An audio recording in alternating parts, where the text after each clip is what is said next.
Hello dear student, आज हम लोग 9.3 एक्सरसाइज में मिले हैं सर्किल की क्लास 9th वाले में। तो इसमें क्या है, हमारा फर्स्ट जो क्वेश्चन है वो ये है, इन फिगर 9.23। इसका मतलब फिगर गिवन है, आपको फिगर अलग से नहीं बनाना है। A B C are 3 points on a circle with centre O. देखिए ए बी सी 3 पॉइंट हो गया, सेंटर ओ हो गया। Sir that angle B O C 30, यहाँ पर दिया गया है कि angle B O C 30 degree होता है and angle A O B 60, angle A O B ये 60 दिया गया। If D is a point on circle other than the arc A B C, मतलब ए बी सी आर्क के बाहर कहीं पर दिया हुआ है D point, angle A D C आपको फाइंड करना है। ए डी सी फाइंड करना है, इसका मतलब ए सी से जो एंगल बनेगा सेंटर पर उसका हाफ होता है। तो यही फार्मूला यूज करेंगे। आइए हम लोग फार्मूला यूज कर लेते हैं। तो कैसे यूज करेंगे, देखिए ए सी एक आपका आर्क है, A B C arc, A B C arc है। तो ए बी सी आर्क से जो सेंटर पर एंगल बनेगा, सेंटर पर कौन सा एंगल बनेगा, एंगल ए ओ सी, ये एंगल होता है 2 टाइम्स रिमेनिंग पार्ट पर जो एंगल बनता है सरकमफ्रेंस पर। तो ए से ऐसे हम डी पर आते हैं, सी से डी पर आते हैं, मतलब A D C 2 times angle A D C ये होना चाहिए। अब हमें इसमें ए डी सी निकालना है तो जाहिर सी बात हमें ए ओ सी मालूम होना चाहिए। एंगल ए ओ सी क्या आप निकाल सकते हो, देखिए एंगल ए ओ सी आप निकालना चाहोगे तो angle A O B, angle A O B plus angle आपको बी ओ सी भी चाहिए। तो एंगल बी ओ सी आपको चाहिए, बी ओ सी आपके पास गिवन है, उसको लगा दो वैल्यू। तो यहाँ पर लिखोगे B O C, angle A O B ये 60 है प्लस ये 30 है, टोटल हो गया आपका 90। तो यही वैल्यूज हम यहाँ पुट कर लेते हैं। यहाँ पर आप वैल्यू पुट कर लो, उसके बाद क्वेश्चन सॉल्व कर लो। एंगल ए ओ सी 90 है, 90 equal to angle A D C, angle A D C देखो यहाँ 2 मल्टीपल है तो लेफ्ट साइड आएगा, डिवाइड में हो जाएगा। 90/2 क्या होता है, 45 होता है। तो आप लिखोगे therefore angle A D C equal to 45 degree. यही आपका आंसर हो गया। अब हम लोग नेक्स्ट क्वेश्चन सॉल्व करेंगे। अब हम लोग मूव करेंगे, अब हम मूव करते हैं नेक्स्ट क्वेश्चन की ओर। आइए नेक्स्ट क्वेश्चन में मूव कर लेते हैं। देखिए सेकंड क्वेश्चन आपका क्या है, नेक्स्ट पेज पर आपका क्वेश्चन है सेकंड, और ये क्वेश्चन हम लोग रीड करते हैं। सबसे पहले a chord of a circle is equal to the radius of the circle. देखिए कॉर्ड और रेडियस दोनों इक्वल हैं। Find the angle subtended by the chord at a point on the minor arc and also at a point on the major arc. Major और minor arc दोनों पर ये subtend कर रहा है एंगल, तो हमें बताना है। लेकिन याद रखना कॉर्ड की लेंथ और रेडियस इक्वल है। तो सबसे पहले हम इसको एक सर्किल बना लेते हैं, उसके बाद सॉल्व करते हैं। आइए हम लोग एक सर्किल बना लेते हैं। सबसे पहले ये हमारे पास सर्किल हो गया, इसका सेंटर ओ लेट कर लेते हैं, और इसमें जो कॉर्ड होता है वो कॉर्ड ये होता है, ये इक्वल टू रेडियस होता है। तो हम इस सबको ज्वाइन कर लेते हैं, इसे सभी को आप ज्वाइन कर लीजिए। जब इसको आपने ज्वाइन कर लिया तो इसका कोई नाम लिख लो, ए बी मैंने नाम लिख लिया इसका। आपका क्वेश्चन ये है कि ये जो ए बी आर्क होता है ये माइनर और मेजर आर्क पर एंगल बना रहा है, तो वो एंगल क्या होगा ये है। तो ठीक है, अगर माइनर पर बना रहा होगा तो ऐसा कुछ बना रहा होगा, और मेजर पर बना रहा है तो इसमें रिमेनिंग पार्ट पर कहीं बना रहा होगा ऐसा एंगल। तो हमें ये एंगल और ये एंगल दोनों एंगल निकालने हैं। देखिए इन पॉइंट को हम थोड़ा सा इसको पी कह लेते हैं, इसको क्यू कह लेते हैं। तो अगर हम ए बी आर्क को लेट कर लें, ए बी आर्क को, कि ये ए बी आर्क है और ए बी आर्क से हम एंगल निकालना चाहें ऐसी आर्क से, तो इसका जो सेंटर पर एंगल होगा, सेंटर पर एंगल ये डबल होता है रिमेनिंग पार्ट के एंगल से। इसका मतलब हुआ कि angle A O B equal to 2 times angle A P Q, sorry A P B होगा।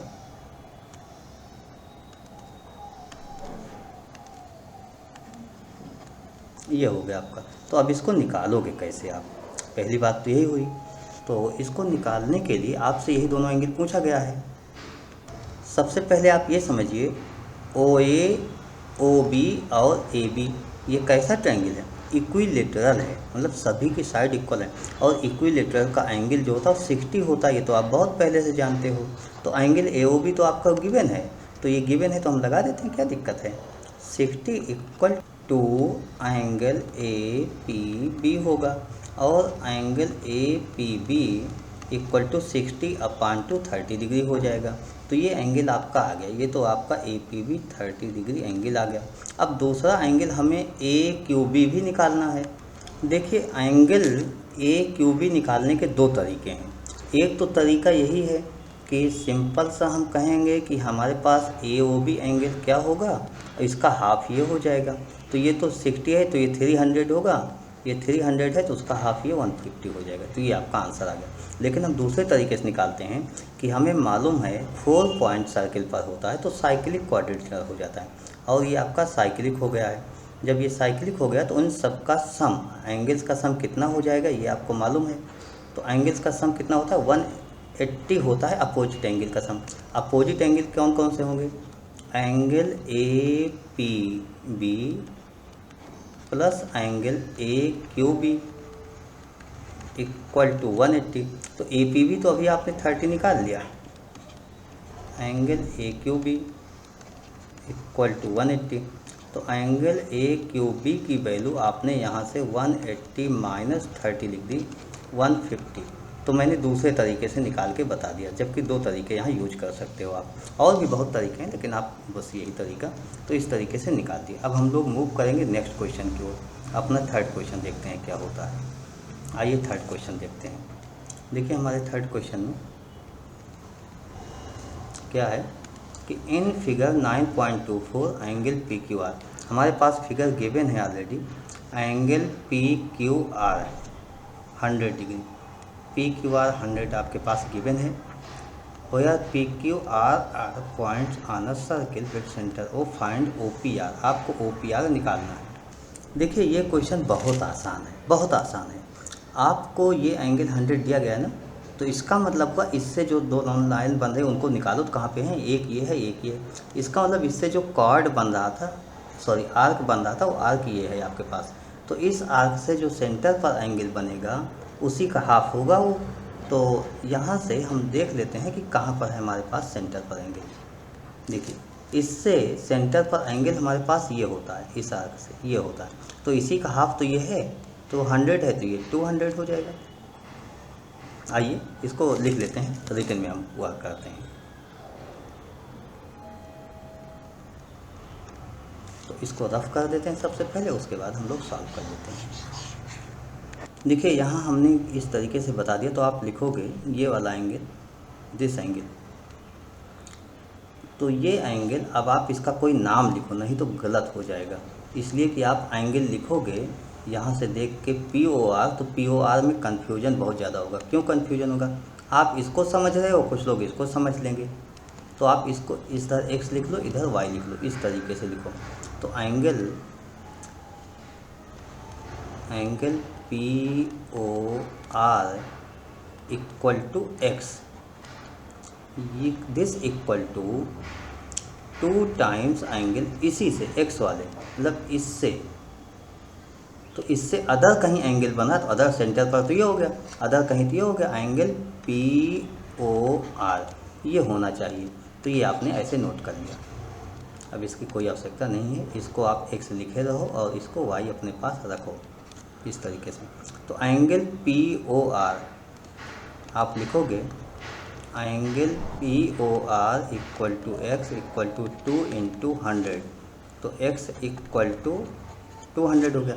अच्छा एक्स वाई मिला के सेंटर पर एंगल बना हुआ है, तो x plus y equal to 360 होता है। एक्स की वैल्यू आपके पास 200 है, 200 प्लस वाई इक्वल टू 360, तो वाई की वैल्यू यहाँ से 160 डिग्री हो गया।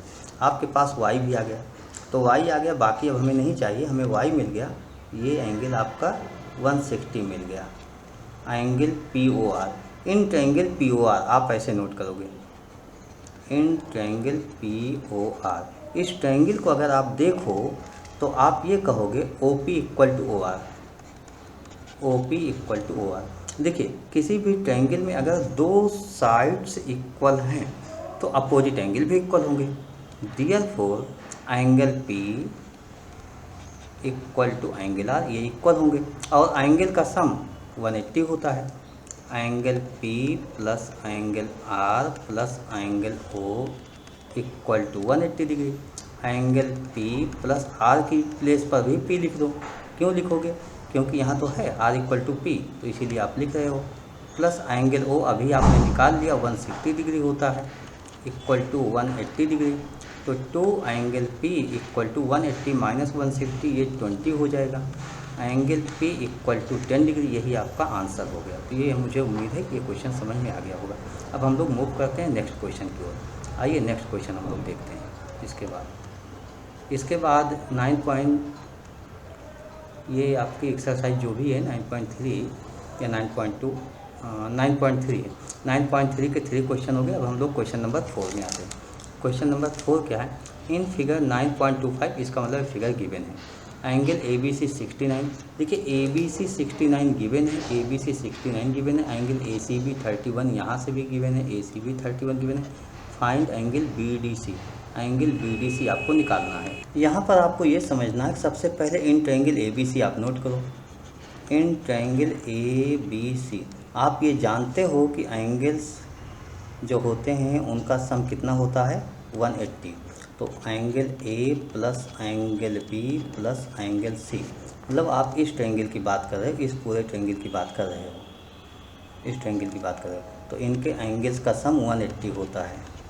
इसमें भी तो एंगल गिवन है, जैसे एंगल A ये तो नहीं गिवन है, एंगल B गिवन है 69 डिग्री, एंगल C गिवन है 31 डिग्री इक्वल टू 180 डिग्री। इसी को आप सॉल्व कर लीजिए। एंगल A प्लस 69 प्लस 31, 9 1 10, 6 3 9 1 10, मतलब 100 हो गया। 100 इक्वल टू 180।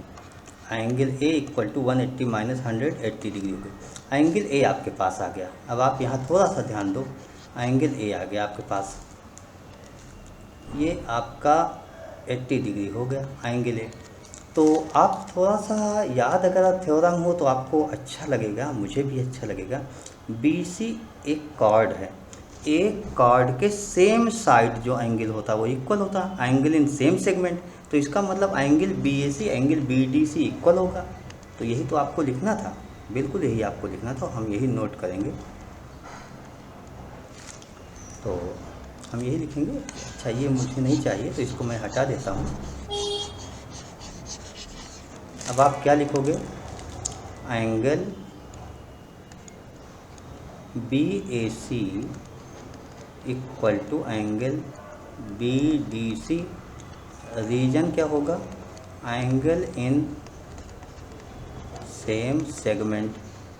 ये तो सेम सेगमेंट से एंगल BAC आपके पास मालूम हो गया 80 डिग्री होता है, 80 इक्वल टू एंगल BDC। तो angle D equal to 80 degree. तो ये आपका आंसर हो गया। तो इस तरीके से यहाँ पर 4 क्वेश्चन मैंने सॉल्व किए आज की क्लास में। इस क्लास में यही 4 क्वेश्चन, नेक्स्ट क्लास में मिलेंगे तो इसके बाद क्वेश्चन नंबर 5 से हम लोग स्टार्ट करेंगे। तो अभी 1 2 3 4 ये 4 क्वेश्चन है, इसको आप लोग समझिए। उसके बाद कंटिन्यू दूसरे क्वेश्चन आपको मिल जाएंगे, वहाँ से आप लोग उसको भी समझिएगा। अगर कहीं कोई डाउट्स होता है तो आप मुझसे कांटेक्ट कीजिएगा। क्वेश्चन समझ में आता है तो आप अपने दोस्तों से भी शेयर करो। हो सकता है आपका कोई दोस्त को ये क्वेश्चन ना समझ में आया हो, यहाँ से देख ले, उसे समझ में आ जाए, तो उससे आपका कोई नुकसान नहीं होगा, लेकिन उस दोस्त का फ़ायदा हो जाएगा। मेरा उद्देश्य है कि प्रत्येक बच्चे को क्वेश्चन समझ में आने चाहिए। तो शेयर कीजिएगा। Okay, thank you, bye, meet you again in next class. Thank you.